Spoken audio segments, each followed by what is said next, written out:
Hello guys, welcome back again. I hope all of you are doing well and also preparing for your exams. ये video होने वाला है आपके informative video. इसमें मैं कोई टॉपिक का डिस्कशन नहीं करने वाला हूँ, तो आप स्किप कर सकते हैं अगर आप इस थंबनेल को देख के अगर आप इस टॉपिक में इंटरेस्टेड नहीं है तो। ठीक है, यहाँ पे मैं बेसिकली आपके लिए लेके आया हूँ कि which one of these courses you should choose for your future preference.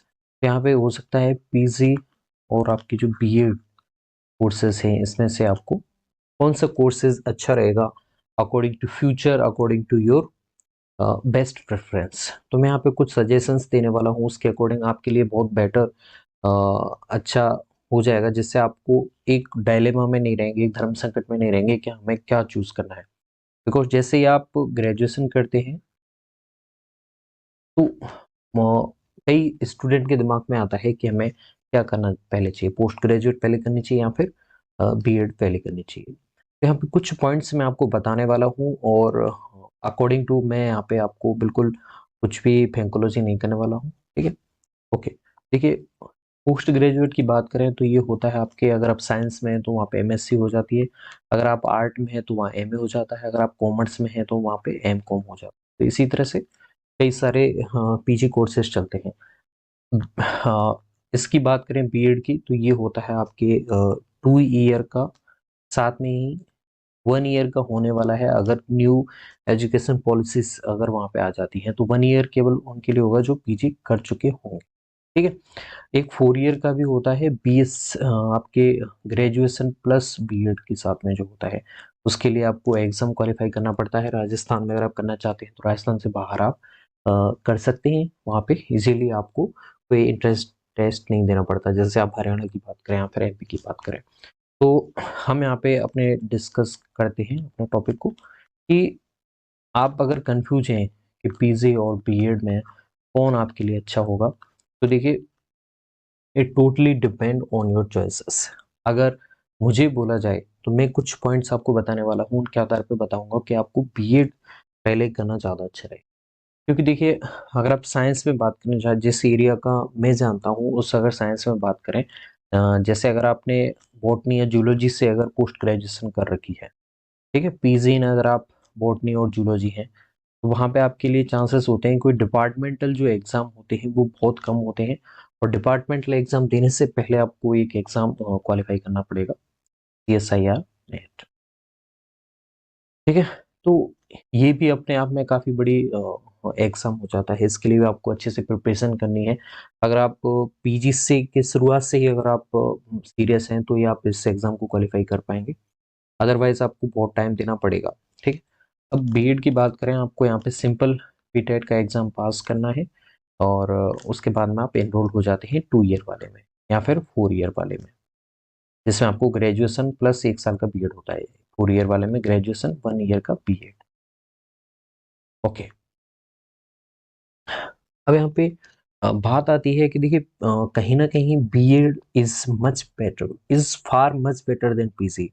कुछ पॉइंट्स हैं, जैसे अगर आप बात करें बीएड कर लेते हैं आप ग्रेजुएशन के बाद में, तो आपके पास में first grade, sorry, second grade teaching vacancies या फिर थर्ड ग्रेड जो टीचिंग वैकेंसीज होती हैं वो ऑल ओवर इंडिया में आप एग्जाम दे सकते हैं वहाँ पे। तो इसका एक अच्छा सा रीजन होता है कि आपके पास में एक सीकिंग क्वालिटी होती है कि आप फ्यूचर में जॉब आपके लिए बहुत इजीली आप देख सकते हैं, मिल सकती है, अगर आप अपनी सब्जेक्ट में अच्छे हैं और थोड़ा सा आपको मेहनत करनी पड़ेगी। आप एक अच्छा सा सेकंड ग्रेड या फिर थर्ड ग्रेड टीचिंग एग्जाम्स में आप, या फिर अगर आप बात करें टीजीटी एग्जाम में आप इजीली निकल सकते हैं।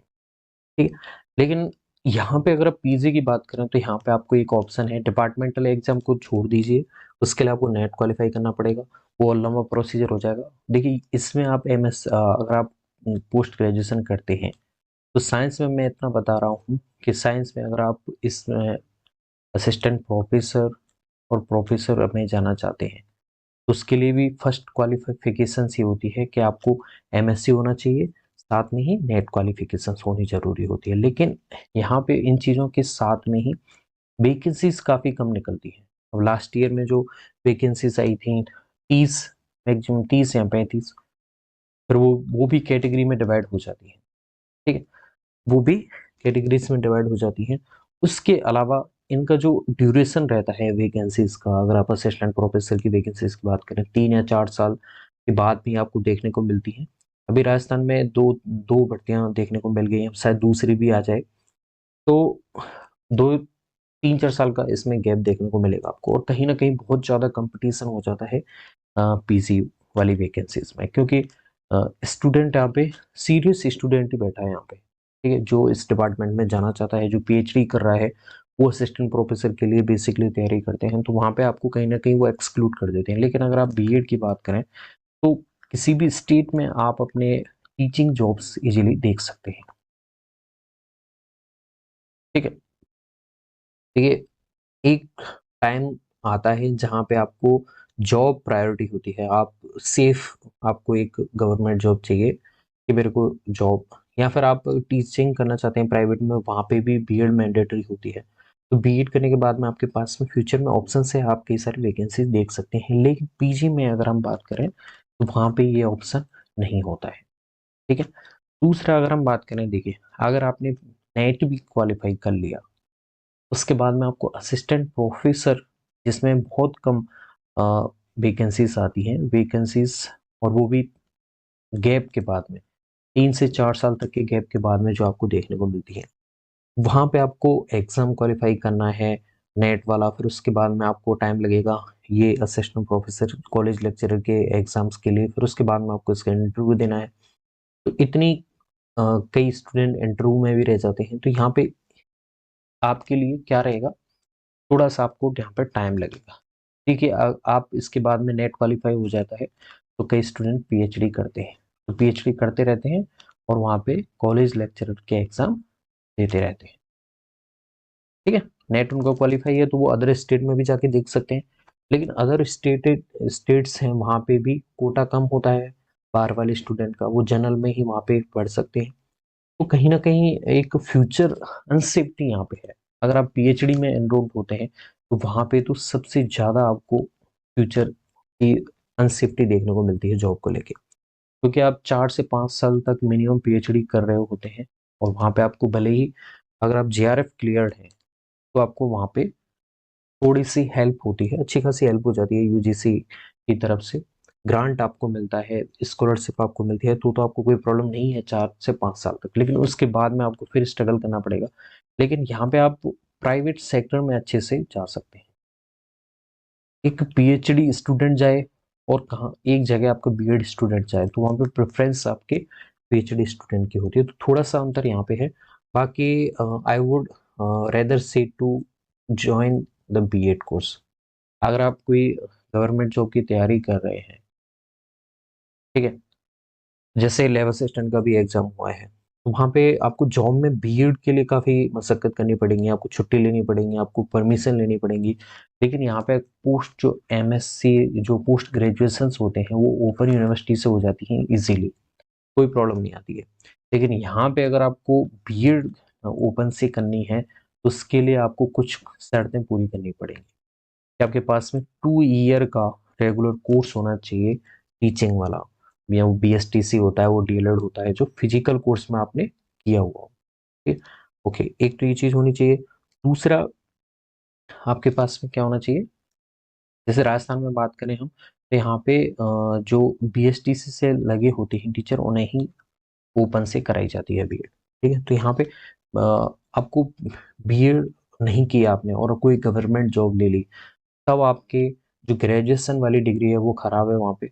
अगर आपने ग्रेजुएशन से कोई एग्जाम पास किया है तो ठीक है, नहीं तो अदरवाइज आप कोई से डिपार्टमेंट में जाएं जहाँ पे 12th लेवल पे जाते हैं, तो वहाँ पे आपके बीएड टफ हो जाएगी। लेकिन किसी भी जॉब में आपके लिए एमएससी में कोई प्रॉब्लम नहीं आने वाली।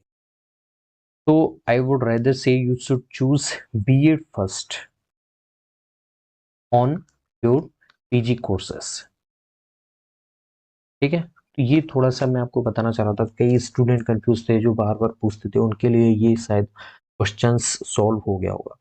आपके लिए BEd will be better for your future job preferences में आप सेकंड ग्रेड एग्जाम दे सकते हैं, थर्ड ग्रेड दे सकते हैं, और आपके प्राइवेट में आप एमएससी भी कर सकते हैं, लेकिन बीएड होते वो प्राइवेट में नहीं हो पाती है, तो ये भी एक ड्रॉबैक हो जाता है। अगर आप जॉब में एंटर कर जाते हैं बिना बीएड किए हुए, तो वहाँ पे आपके लिए बीएड टफ पड़ेगी, एमएससी टफ नहीं होती है। एमएससी किसी भी ओपन यूनिवर्सिटी से कर सकते हैं, उसके लिए आपको डिपार्टमेंट से भी परमिशन नहीं लेनी पड़ती है, ना एनओसी लेनी पड़ती है। तो this is all about I want to say. मिलते हैं नई वीडियो में नए किसी टॉपिक के साथ। धन्यवाद।